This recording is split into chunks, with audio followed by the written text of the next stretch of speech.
This page is the front cover of 64 magazine, showcasing Diddy Kong Racing as the main headline feature with an exclusive review. It's volume 7 and priced at £3.95, proclaiming itself as the UK's best-selling N64 magazine. Alongside Diddy Kong, the cover teases a GoldenEye map part 2 and a competition to win Top Gear steering wheels. There's a shout-out to over 30 pages of reviews inside, name-dropping titles like Top Gear Rally, Extreme G, Duke Nukem 64, Bomberman, Mischief Makers, Mace, The Dark Age and NFL Quarterback Club. Along the bottom are some tantalizing glimpses of upcoming games, with screenshots from Zelda 64, Yoshi's Story, and F-Zero 64.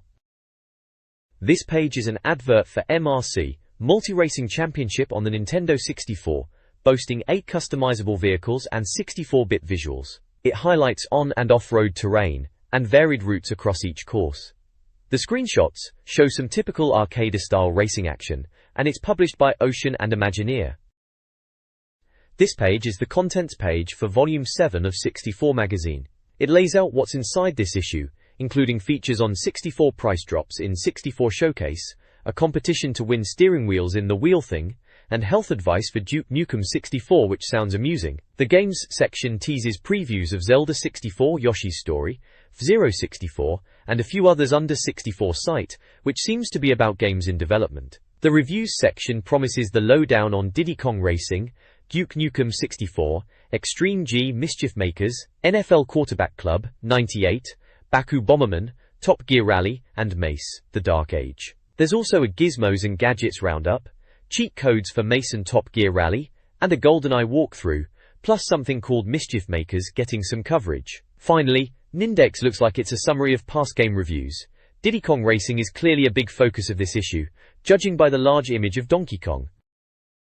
This issue of the magazine leads with Nintendo slashing the N64 price to £99, a move timed to undercut the PlayStation before Christmas. Simcopter is now planned for the 64DD, potentially as a launch title. Top Gear Rally receives a 90% score, with a Japanese version featuring unique car swaps. A correction clarifies, Lilat Wars is Nintendo's first full-screen PAL game. Lamborghini 64 is now Automobili Lamborghini, with potential riot police action. Fox Data is releasing custom N64 controllers in various psychedelic colors for £39.99. The It's the Mine section reveals the staff's desktop backgrounds, showcasing personal preferences ranging from anime to plain black. 64 magazine highlights Nintendo's success, boasting over 150 million console and Game Boy units sold. Sega's new Dual Arcade technology, based on the powerful Model 3 board, is introduced as a potential N64 competitor due to its fast CD-based system. The magazine criticizes Sega's patent for player-controlled camera angles, fearing it hinders game development. Other sections include a review of the Sharp XVC-1E projector for N64 gaming and a warning about potentially unsafe Hitachi power plugs. Comet stores are setting up game zones to showcase N64, PlayStation and Saturn games, highlighting titles like Top Gear Rally and Mario 64. The issue concludes with an ad for Extreme G, emphasizing its intense speed. This page highlights various N64 news items. Acclaim faced a PR issue with their NFL Quarterback Club 98 game due to the commentators' controversies. Codemasters and Midway are collaborating to bring Micro Machines and other titles to the N64. Expected UK releases include GoldenEye, Diddy Kong Racing, and Bomberman 64. Use releases feature similar titles, plus NBA in the Zone, 98 and Mission Impossible. Japan gets Diddy Kong Racing, Yoshi's Story, and Tamagotchi 64. The 64 charts feature Lilat Wars, Mario Kart 64, and Super Mario 64 in the top 5. News Nuggets reports Midway distributing Twisted Edge Snowboarding, Mindscape renaming Legion X, and the sad passing of Game Boy designer Gunpei Yokoi. GoldenEye tops as game rentals. This issue's letters page, When I'm 64, features diverse reader opinions. Deaf Ears praises N64 sound design, contrasting it with older titles. Nintendo Nirvana discusses the N64's appeal and upcoming games like Zelda 64. The Star Letter highlights the magazine's broad readership and praises its content. Total Fox UP humorously questions Lilat War's potential name change and the Rumble Park's name. The Girly Show encourages female reader participation. Finally, Narky Mark criticizes game review biases in other magazines. The issue also includes a contest announcement, an advertisement for N64 peripherals, a star photo, and a Lilac Wars box image. This page continues the letters section.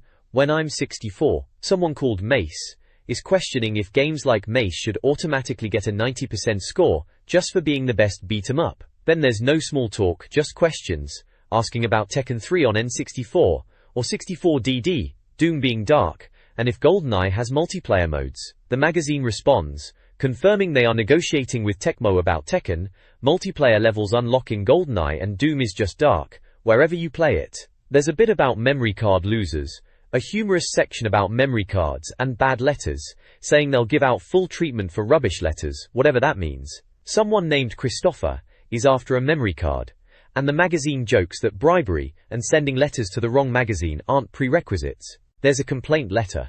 What the bloody hell are you on about? Speak English. And finally a letter from Singhan Bedi about magazine cover design, suggesting they should be more original than just putting the big game on the cover.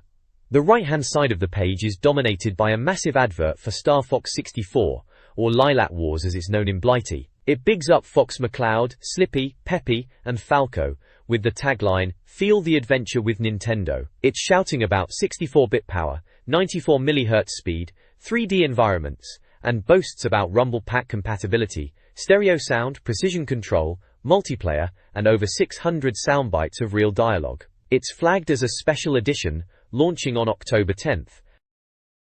Gameplay, Britain's largest mail-order computer game supplier, heavily advertises the Nintendo 64 for £131.99, highlighting its power and bundle deals with games like Mario Kart 64 and GoldenEye. Accessories such as joypads and memory cards are also promoted.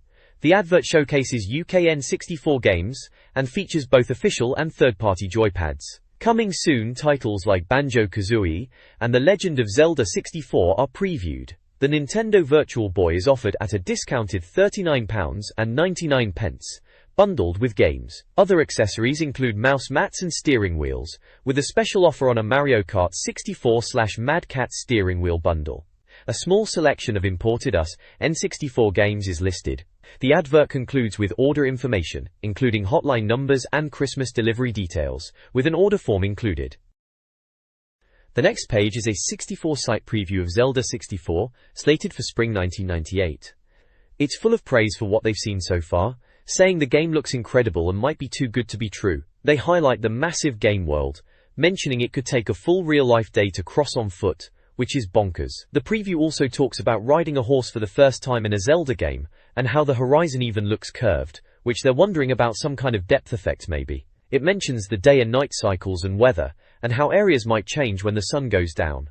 They're calling the game world vast, with towns, woods, and mountains. Interestingly, they mention Link could be a younger version of himself, and that the magical ocarina is a key item. They've also heard about Rumble Pack support, and that bombs, a hammer and bow and arrow, are some of the items Link will use. They even touch on combat, mentioning the boomerang and swordplay. The screenshots show Link in various locations, riding Epona, fighting enemies, and exploring different environments. It all sounds properly epic, and they are very hyped about it.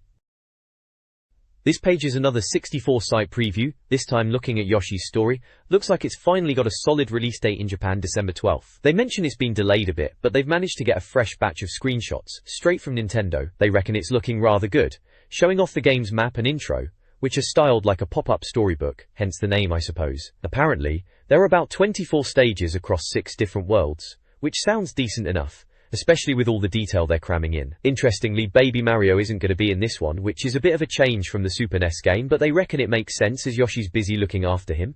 The preview mentions some new bits they've spotted in the latest screenshots, like an army of flying shy guys in bamboo helicopters lobbing watermelons and bananas about. Proper bonkers.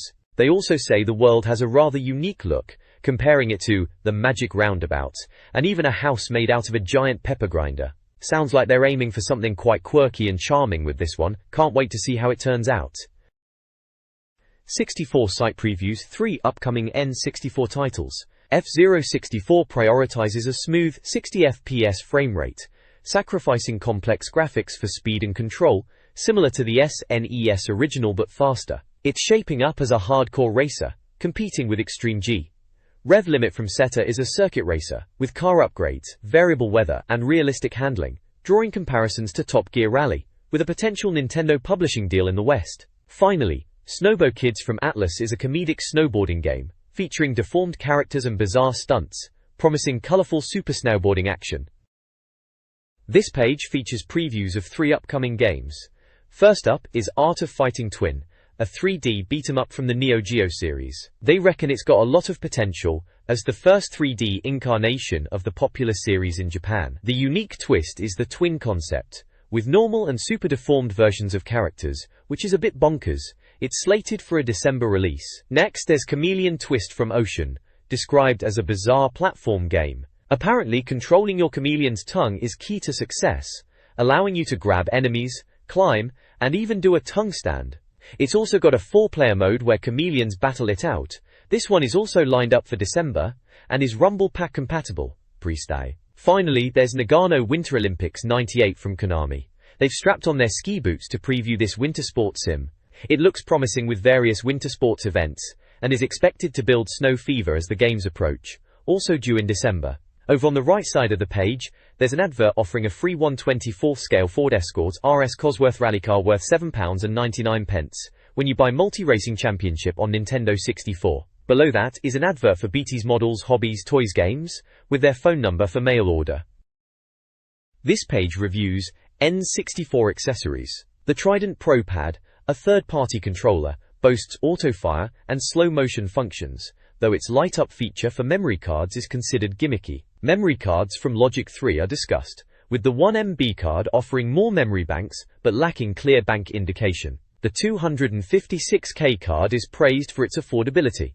The regular Trident pad is criticized for its design and small C buttons. The Action Replay cheat cartridge allows pre-programmed cheats for various games, including a humorous Limbo Mario code, with extra codes available on smart cards. Finally, the Top Gear steering wheel works across multiple consoles and is deemed responsive, especially for racing games, despite some limitations with pedal and D-pad functionality. This magazine section features reviews of various Nintendo 64 games. The reviews begin with a contest to win steering wheels, followed by game critiques. Diddy Kong Racing is praised, while Mischief Maker's English version is assessed. NFL Quarterback Club 98 gets mixed reviews due to commentator issues. Baku Bomberman's 3D shift is questioned, followed by Duke Nukem 64, which is evaluated in light of GoldenEye's success. Extreme G is highlighted for its speed, and Top Gear Rally is praised for its Porsche focus. Mace, The Dark Age is described as a beat-em-up. The magazine outlines its strict rating system, awarding a gold medal for scores above 95%. Finally, the competition questions are listed, testing the reader's car knowledge. Geksam. This page features a review of Diddy Kong Racing from Rare. It's slapped with a 64 Magazine Gold Medal Award no less, so you know it's a good one. Andy McDermott has penned the review, calling it a proper monkey of a game. They reckon it's better than Mario Kart 64, praising the adventure mode alongside the racing, and the fact you get planes as well as cars. It's got that classic bright Nintendo look, but they also hint at a bit of a darker edge underneath all the sweetness. There's a section showcasing the racers: Diddy Kong, Banjo, Conker, Bumper, Crunch, Pipsy, Tip Top and Timber. All the usual suspects. They've highlighted key features, like the vehicle control, loads of tracks, secrets, and a surprising challenge level. It also mentions memory options for game saves, and controller pack use. They even touch upon the music changing with the action. Released on December 1st for £49.99 if you were wondering. The next page continues the Diddy Kong Racing review. It's diving into the bosses you'll be facing in the game. We've got Dragon, Whizpig, Triceratops, Octopus, Genie Taj and Walrus, all highlighted as boss encounters. Each one has a little snapshot of the gameplay, showing off the kart racing action against these chaps. It mentions things like Whizpig's mug glaring out and having to fly down his throat. Sounds right up Rare's street, doesn't it?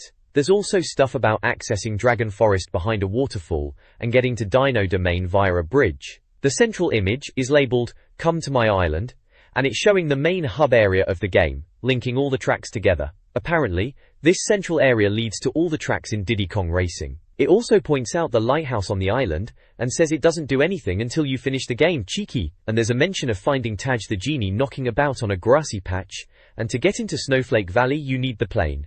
The plane, boss, the plane! They've even quoted it. It's definitely hammering home the adventure mode aspect and the different vehicles you get to use beyond just carts.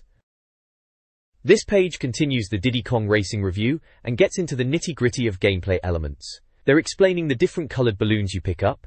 Red ones give you missiles, blue are for turbo boosts, green bizarrely means stop in this game and drop obstacles, yellow ones give you shields, and rainbow balloons attract you to opponents. It touches upon the boss battles again, mentioning the octopus in Sherbet Island and the walrus in Snowflake Valley, calling them right cheeky. Apparently, there's a silver coin challenge, and then after that a boss challenge, to properly conquer each world. They mention a team mode, with an animated stopwatch character, and collecting amulets for time trials, giving you extra tracks and characters like Foghorn Leghorn lookalike drumstick. They're really laying into Mario Kart comparisons, saying Diddy Kong Racing is far superior and more challenging. They point out mastering the kart, hovercraft and plane is key, as they all handle differently. Graphics are praised as detailed, and the music is catchy and changes depending on your racer. Overall, it sounds like they're very impressed, calling it a genuinely challenging and playable game that will keep you hooked and is much deeper than just a kiddie racer. This page features a review for Diddy Kong Racing, giving it a massive 95% overall score. They reckon beneath the saccharine exterior is a seriously playable and challenging game. They've given it top marks across the board for graphics, audio, gameplay and lasting challenge. There's a second opinion box that backs up the score, saying it's as much fun as you can have without annoying the neighbors, and is guaranteed to be #1 at Christmas. There's also a bottom line controls breakdown showing the N64 controller layout for the game. Alternatives are listed as Mario Kart 64 and Extreme GO. Alongside the Diddy Kong Racing review, there are blurbs for other top N64 titles. Lilac Wars, including Rumble Pack, is featured at £54.99 reader offer, calling it one of the best shoot-'em-ups ever, and highlighting the feel of the Rumble Pack. GoldenEye 007 is also on offer at £44.99, mentioning 18 missions, 4-player mode and gadgets to keep you happy. F1 Pole Position 64 is featured at £44.99 as well, calling it the most realistic F1 racing game with all the teams, drivers and tracks from the 1996 7th season and lifelike damage. Finally, there's an advert for Comet, boasting about their new game zone where you can try out all 3 consoles and get special offers and low prices. They are pushing these 3 games, Lilac Wars, GoldenEye and F1 Pole Position, as must-have titles. The Duke Nukem 64 review, dubbed a 64 Sizzler, chronicles a reviewer's 6.5-hour experience. The N64 version, facing censorship, saw Duke clean up his act, with altered dialogue and content compared to the PC original. The review, structured like a diary, highlights graphical tweaks and gameplay similar to Turok. Despite Nintendo's modifications, the core Duke Nukem experience remains. The review notes the presence of scantily clad women, albeit pixelated, and altered humor. Memory options are limited, with only the controller pack for saves. The $64,000 question box emphasizes the game's fast action, multiplayer modes, new weapons, and levels exclusive to the N64. The graphics, while dated, deliver the familiar Duke Nukem action. The review ultimately considers it a worthwhile conversion, even with the censorship. This Duke Nukem 64 review chronicles a playthrough, highlighting differences from the PC version due to Nintendo's censorship. The reviewer notes the removal of adult content and the absence of features like a nightclub, impacting the experience. They navigate levels, facing challenges such as a frustrating save system that only allows saves at the end of a level. The review details struggles in levels like Toxic Dump, noting deaths and puzzle solving involving environmental elements. Underwater gameplay and air supply management are mentioned. The reviewer provides humorous captions under screenshots, showcasing the game's action and commenting on the level design, which uses polygons but has old-fashioned sprites. Despite frustrations, they persevere, finally completing a level and facing the first boss. The session ends with a sense of accomplishment, despite numerous deaths. Duke Nukem 64 on the N64 is a cracking game, nearly identical to the PC version, despite Nintendo's censorship and content cuts. The review highlights the addictive blend of puzzles, skill, and action, but criticizes the lack of an in-game map. Although some humor was removed, it's still a top-tier action game, placing second only to GoldenEye. The game receives high marks, 4/5 for graphics and audio, and a perfect 5/5 for gameplay and lasting challenge, resulting in an overall score of 90%. A second opinion suggests that GoldenEye's release lowered the bar for Duke. This reviewer finds the graphics dated. A magazine advertisement for Play Christmas issue 28, with a free video, closes the review. This page reviews Extreme G on the N64, labeling it a 64 sizzler, so it must be a decent game then.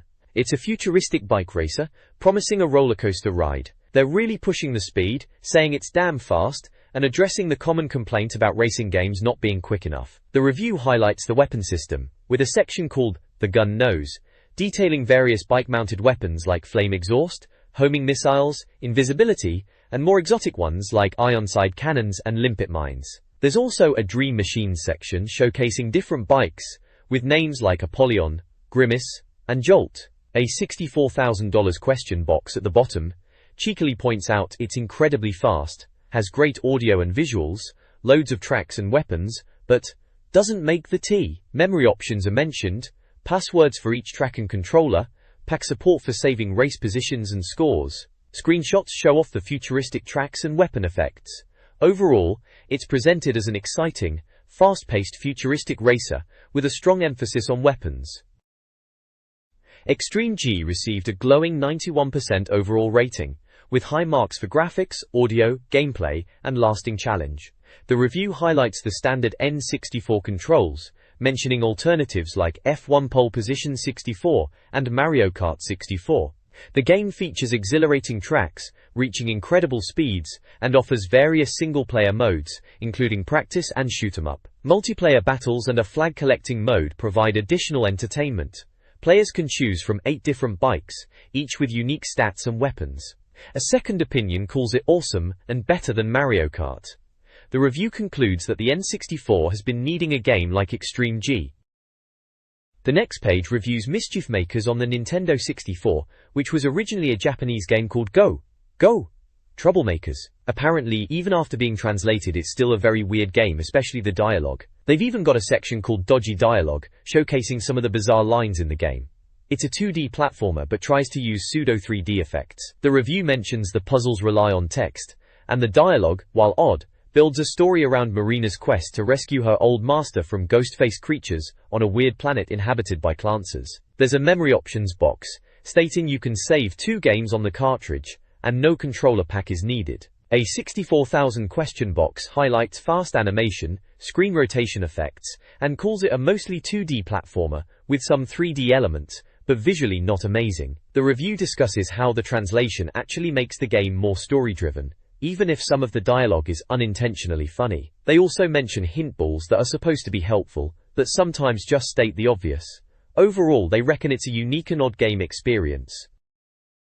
Mischief Makers, a N64 platformer, receives an 85% overall score. The review details the game's controls: L to speed text, R to talk, B to grab, A to jump, C buttons for boosting, D-pad for movement, and Z for movement, and Z to skip cutscenes. Praised for its graphics, audio, gameplay, and lasting challenge, 4/5 each, it's deemed a demented blast. Despite some difficulty and potential niche appeal, comparisons are made to Bomberman, 81%, and Super Mario 64, 95%. The review also features 2 advertisements. One promotes Online Gamer Discount Center, offering computer packages. The other, Madeira Games, specializes in US N64 games, offering titles like Top Gear Rally, Mischief Makers and GoldenEye, alongside PlayStation accessories and a special deal bundle. The next page features a review for NFL Quarterback Club 98 on the N64. It's given an overall score of 80%, and the reviewer seems a bit bemused by American football in general, commenting on the complex rules that are indecipherable to someone not in the know, but concedes the game is accurate to the sport. They mention the depth of options and statistics, and how the gameplay revolves around choosing formations and plays. It's described as quite complex to learn fully, but there's a quick start option to get going. The graphics and audio both get strong ratings, 4 out of 5 N64 logos, whilst gameplay and lasting challenge both get a full 5 logos. The bottom line states the controls are very specific depending on the situation, and there are far too many combinations to list. Alternatives mentioned are ISS 64 and John Madden 64. There's a section titled NFL to Hollywood or Bust, discussing American football players who went into acting, like O.J. Simpson, Brian Bosworth, Dean Cain, and Dan Marino. The screenshots show in-game action with humorous captions, like one about camera views and another mentioning aliens due to the graphics. The reviewer concludes by saying it's a game only for fans of American football, or those who are willing to learn.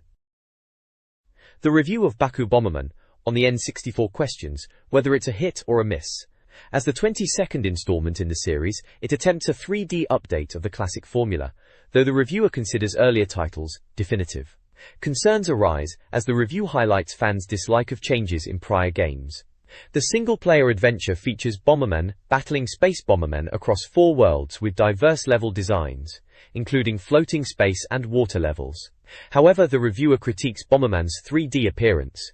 Gameplay includes various bomb types and power-ups, along with gems and hearts. The review lists positives, like imaginative landscapes, clever puzzles, and customizable characters, but also negatives, such as a weak battle game and frustrating camera angles. Saving options are mentioned, and screenshots depict in-game action. The overall assessment is uncertain, leaning towards a mixed experience. Baku Bomberman for the N64 is reviewed, with a surprising highlight: the single-player adventure surpasses the multiplayer experience. The story mode presents early frustrations, like instant death in the Blue Resort level, and puzzling elements, such as a bridge requiring creative bomb usage. The game evolves with 3D gameplay, favoring strategy over bomb spamming. Broington multiplayer is considered less impressive than SNES installments, though it offers gender equality. A second opinion finds the multiplayer frantic, but the adventure mode still struggles. The review covers controls, including bomb kicking, pickup, and camera movement. The game receives an 81% rating, praised for its 3D puzzle adventure, but criticized for its multiplayer. Graphics, audio, gameplay, and challenge score well. Alternatives like Super Mario 64 and Ganbare Goemon are suggested. The review also details character customization, problem solving, camera controls, and includes a humorous comic strip segment.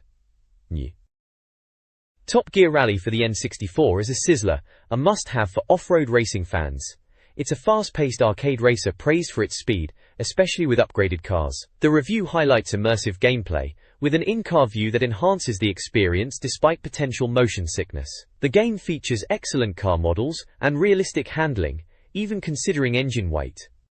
Players can choose from various iconic cars, customizable with paint jobs. The game offers massive tracks and superb handling, and although the music and engine sounds are repetitive, the graphics are realistic. Two-player mode suffers slightly in detail and responsiveness. Notably, the tracks change seasonally, allowing for unique experiences like racing across a frozen lake. This page showcases a review of Top Gear Rally on the N64, which they've given a whopping 90% overall score. The review kicks off with the cars, rightly saying they are the star, praising the damage effects and how they influence handling. They mention weather effects are well done, especially the snow, and reckon it trumps multi-racing championship in that regard. They do point out a few flaws, like engine noises and the occasional bug, but still think it's a top racer for the N64, especially compared to PlayStation's Rally. Looking at the bottom line bit, they've got the control layout for the N64 pad. Pretty standard stuff. Alternatives mentioned are multi-racing championship and F1 pole position. Ratings are all top marks with 5 N64 logos each for graphics, audio, gameplay and lasting challenge. There's a section called Do the Max about customizing your cars in the paint shop, letting you create your own liveries, which is a nice touch. There's also a second opinion box, where someone who's clearly driven fast cars in real life reckons Top Gear Rally is the closest thing to driving for real on the Nintendo. They round it off by summing it up as great fun and the most realistic racer on the N64 by miles. A solid review then reckons it's a must-have racer for the N64. Mace, The Dark Age, for N64 is a beat-em-up fighter with Soul Blade vibes. It supports 1 to 4 players, requiring a memory expansion. The game boasts impressive graphics and fast gameplay, though it's linear. The plot involves battling for the mace, a sword powered by necropotic energy, offering eternal life. Players choose from 10 characters, not the advertised 16, each with varying speed, reach and power. Armor and blood spurts add realism. The review highlights fatalities, with characters performing gruesome finishing moves, including turning opponents into chickens. Interactive environments, like fiery water, are also present. Screenshots showcase gameplay, practice mode, victory screens, and character-specific actions. The review concludes with character bios, such as Koyasha, a ninja, detailing their storylines and game outcomes. Mace, the Dark Age for the N64 is a beat-em-up with similarities to Soul Blade. The review highlights hidden characters like Pojo the Chicken, and a practice mode with a training dummy, Spanky. Interactive levels with hazards add interest. However, the game suffers from rushed animation, repetitive level order, and extreme difficulty even on easy. Fatalities are challenging to execute. Despite these flaws, the game receives positive marks for its graphics, audio, gameplay, and lasting challenge. Alternative recommendations include Dark Rift and Killer Instinct Gold. The game scores a 76% overall, with a second opinion calling it the best beat-em-up on the N64, though the competition wasn't fierce. Mace, the Dark Age is deemed a solid brawler for the system, though challenging. This page features several advertisements related to the N64. 64 Solutions magazine promotes its first issue with over 200 game cheats, highlighting titles like Star Fox 64 and Super Mario 64, releasing October 2nd. Skill offers us N64 consoles and import games, including Mario Kart 64 and GoldenEye, along with Diddy Kong Racing pre-orders and PlayStation services. Visions is a game exchange service, offering console sales, accessories, and next-day delivery. On the Edge advertises us and Japanese N64 games, listing titles like GoldenEye 007 and Bomberman 64, plus a prize draw and local delivery. Lastly, Wild Import sells us N64 consoles, PlayStation conversion services, and a selection of games like Final Fantasy VII, offering next-day delivery. This page is an advertisement from Excitement Direct, your Nintendo specialists. They're pushing their fast delivery service and shout about how they'll replace faulty machines for free. Looks like they've got a range of N64 consoles and bundles including Diddy Kong Racing, GoldenEye, and Top Gear Rally. They are also selling official Nintendo 64 controllers in different colors and a variety of third-party pads like the SharkPad Pro and SuperPad. You can also get Rumble packs like the official Rumble pack and the Shockwave with built-in memory. There are loads of games listed, from GoldenEye 007 and Bomberman 64 to Mischief Makers and Duke Nukem 64. They've got a good selection of accessories too, like memory cards, controller extension cables, and steering wheels from Mad Catz and V3 Racing Wheel. Down at the bottom they are even offering PlayStation consoles and games, as well as gift vouchers and a Wii Swap service for second-hand games. It's a proper one-stop shop for all your late 90s gaming needs. They're also pushing color Game Boy Pockets and virtual pets if you fancy something different. 64 Magazine's Cheat Central offers game tips for N64 titles. GoldenEye 007 continues its walkthrough. Mischief Makers is highlighted as a platformer. Mace, the Dark Age features costume changes, a practice mode, bonus stages unlocked by specific button presses, and special moves for Dr. Kilnan Sumo Santa. Multi-Racing Championship offers a quick start tip and a downtown track shortcut. Diddy Kong Racing provides turbo and super turbo start techniques.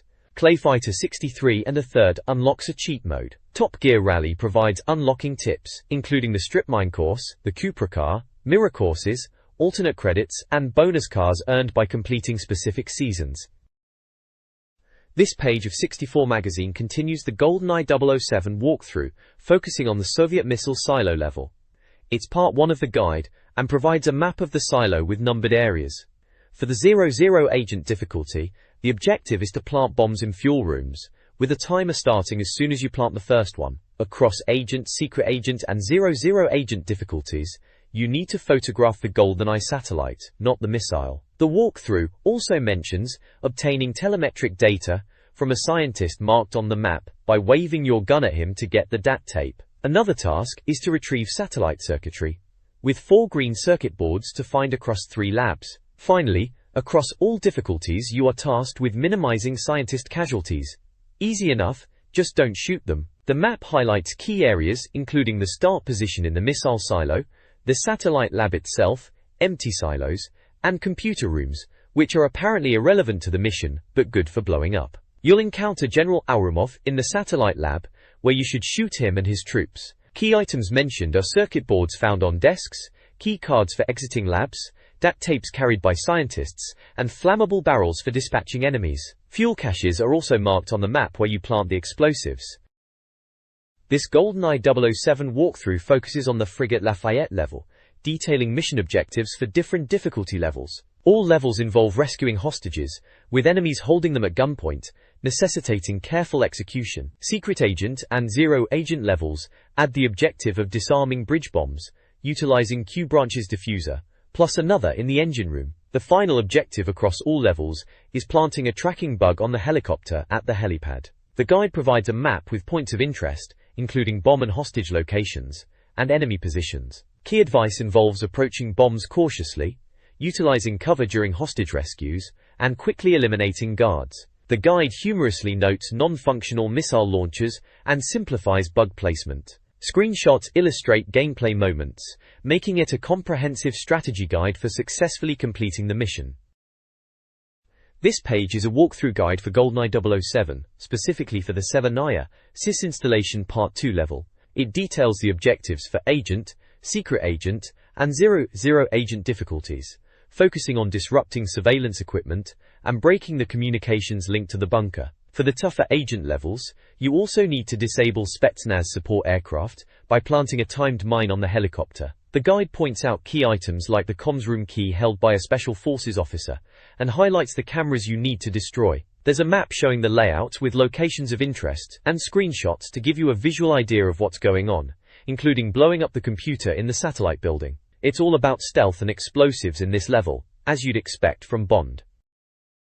The next page continues the walkthrough for GoldenEye 007, focusing on the second part of the Severnaya Bunker Complex level. It's a guide detailing how to navigate the level on Agent, Secret Agent, and Zero Agent difficulties. The main objective across all difficulties is to compare staff and casualty lists. For Agent level, you're tasked with recovering the CCTV tape and disabling all security cameras to eliminate proof of your presence in the complex. On Zero Agent difficulty, you're also after the GoldenEye manual, which is locked in a safe. The guide highlights key items like the cell key, safe keys, the GoldenEye manual itself, and the CCTV tape. It mentions the staff list being on a table next to a computer console, and casualty lists carried by a Special Forces officer. It also points out Natalia is waiting in a cell at the start, and you'll need a magnetic watch to get out of there, a classic Bond gadget. There are instructions on how to use the magnetic watch, and the locations of guards carrying the safe keys. It's a level about item collection and taking down guards efficiently to progress, classic GoldenEye gameplay, and it reminds you Natalia isn't exactly bulletproof, so you'll want to clear out enemies before letting her loose. This guide details the St. Petersburg Statue Park level in GoldenEye 007. The primary objective, regardless of difficulty, Agent, Secret Agent, Zero Agent, is to meet Valentin Zhukovsky in the red cargo container to learn Janus's location. Do not leave the container before Valentin finishes speaking. After meeting Valentin, proceed to the statue at the park's end to confront Janus and his bodyguards. Lower your weapon before reaching Janus to prevent him from fleeing. Following Janus' escape, rescue Natalia from the exploding helicopter near the start, and locate the bright orange flight recorder. The guide also offers location tips, including the flight recorder's position near a slope, the hammer and sickle statue leading to Lenin's statue, and the CCCP statue area. It also mentions Mishkin at the gates, and emphasizes lowering your weapon before approaching him. Screenshots illustrate key locations and events throughout the level. The next page continues the GoldenEye 007 guide, now focusing on St. Petersburg SIS Military Intelligence Archives. This part of the guide details the objectives for Agent, Secret Agent, and Zero Agent difficulty levels, which are escape from interrogation, find Natalia, recover helicopter flight recorder, and escape with Natalia. The guide gives you tips on how to approach the level, for example suggesting to karate chop guards to avoid making noise initially, grabbing body armor early on, and advising to talk to Defense Minister Mishkin to get the flight recorder key rather than shooting him. Natalia, as usual, needs rescuing and keeping out of your line of fire. There are screenshots of gameplay and a level map to help you navigate the archives and achieve your objectives. It mentions that in the next part of the guide, Part 3, Bond will be escaping St. Petersburg in a tank and facing off against the villain in Cuba. This guide details the levels of World 1, Plane Clancer, in Mischief Makers. 1.1 involves using bombs to destroy red blocks and finding the yellow gem in the first hut. In 1.2, use air boosts and press down +B for gems, with the yellow gem above a green house. 1.3 focuses on pulling balls at an amusement park to reveal stars and getting the yellow gem by using bombs from the roller coaster. 1.4 warns of spike balls, with the yellow gem reachable by jumping and running right. 1.5 is about catching kids to obtain the yellow gem using a spring and bombs. 1.6 involves moving a clancer to destroy blocks, with the yellow gem from the third grenade thrower. 1.7 has you defeat a worm to get the yellow gem. 1.8 is about protecting gems. In 1.9, use a tank's gun to clear blocks, and the yellow gem is obtained with a bomb. Finally, 1.10 requires avoiding volcanic rocks, with the yellow gem on platforms. This guide details the levels in World 2, Midgeon's Shrine, in Mischief Makers. Level 2.1, Sea of Lava, focuses on using a green ball and air boosting for the yellow gem. Level 2.2, Vertigo, utilizes bombs with the gem requiring precise jumps. Level 2.3, Sink or Float, uses sinking platforms, with the gem requiring quick button presses. Level 2.4, Hot Rush, involves escaping lava with the gem earned via air boosting. Level 2.5 Searing Swing is chain swinging, with the gem reachable from the exit star. Levels 2.6 through 2.1 include Flambe, Warrington, a bee battle for gems. Level 2.7 Tightrope Ride focuses on ball navigation, with the gem on a platform.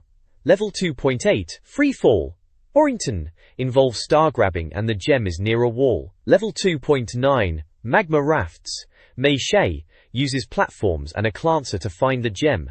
Level 2.10 Seasick Climb is a platform climb, with the gem behind a wall. Level 2.11 Mei Shen Brawl, Warrington nurses a boss fight against Mei Shen, with the gem awarded for completing the fight without taking damage. World 3 in Mischief Makers Mount. Snow involves diverse challenges. In Clan Potshake, collect grenades to destroy blocks. Clan War demands dodging explosives to battle a mech-piloted clancer. Missile Surf requires riding missiles and bombing a wall. Clan Ball Lift involves riding balls and air boosting. Go Marzen 64 is a maze with hover clancers. Chili Dog is a head-throwing battle. Snowstorm Maze involves tricycles, bombs and block destruction. Luna features a boss fight where grenades are key. The Day Before involves rope and spike ball navigation, while the Day of features Clancer Olympics. Catastrophe is a dodgeball match. Finally, Cerberus Alpha is a multi-stage lunar fight with missiles. Each level's yellow gem has unique requirements, such as gem mixing, mech pod shaking, following gem paths, air boosting, boosting off orange balls, head throwing, precise clancer grabbing, energy bolt catching, spike ball joining, speed running, dodging the kitten, and completing the final boss without taking damage. World 4, Asta's Lair in Mischief Makers is a guide covering levels 4.1 to 4.11. It begins with Rolling Rock, a boulder-dodging stage. Totally Raw involves a tongue-pulling boss fight. 7 Clancer Kids is a maze with rescue objectives. Rescue, Act 1 and 2, include guiding Marina and a boss battle against Kalina. Turrus is a boss fight using thrown rocks and grabbing his hand. Ghost Catcher tasks you with collecting ghosts. Actor's Trike is a tricycle race. Moly Cow requires grabbing and slamming the mole boss. Axter's Maze is a teleport maze. Finally, Sasquatch Beta features a 2-stage terrace fight. The guide also provides tips for obtaining each level's yellow gem. World 5 in Mischief Makers on the N64 features 10 stages. In Stage 5.1, Clancer War 2, shake missiles and a grey Clancer for the yellow gem. Stage 5.2, Counterattack, involves riding the ostrich and throwing back energy balls for the gem. Bees the One, 5.3, requires dodging or shaking missiles to get the gem. Stage 5.4, Mirko, requires slamming Mirko into the ground and shaking him when he lunges for the gem. Trapped, 5.5, needs the completion of a ball puzzle. Stage 5.6, Phoenix Gamma, is a multi-stage Mirko battle. The gem is awarded for winning without taking damage. Inner Struggle, 5.7, involves transforming bad words into good words to defeat the monolith.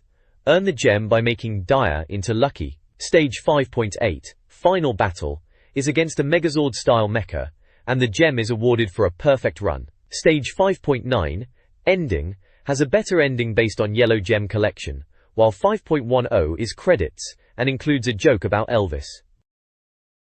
This page is all about grabbing back issues and signing up for a subscription to 64 magazine. They're pushing their back issues with covers showing off classic games like Super Mario 64, Turok, Star Fox 64, and Mission Impossible. Issue 1 is sold out. That had Mario 64, and Wave Race, no surprise there, classics both of them. Issue 2, still available, boasts Star Fox 64, Blast Corps, and Turok.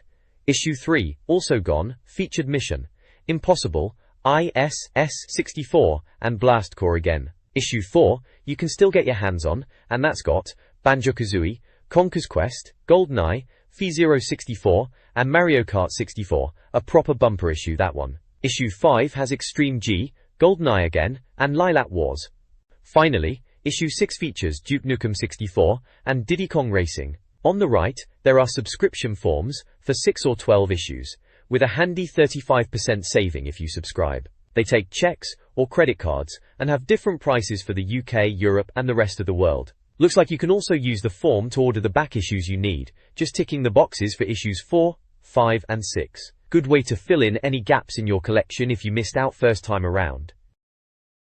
64 Magazine's Nindex reviews N64 games. Standouts include GoldenEye, 96%, Super Mario 64, 95%, Diddy Kong Racing 95%, and Lilac Wars 95%.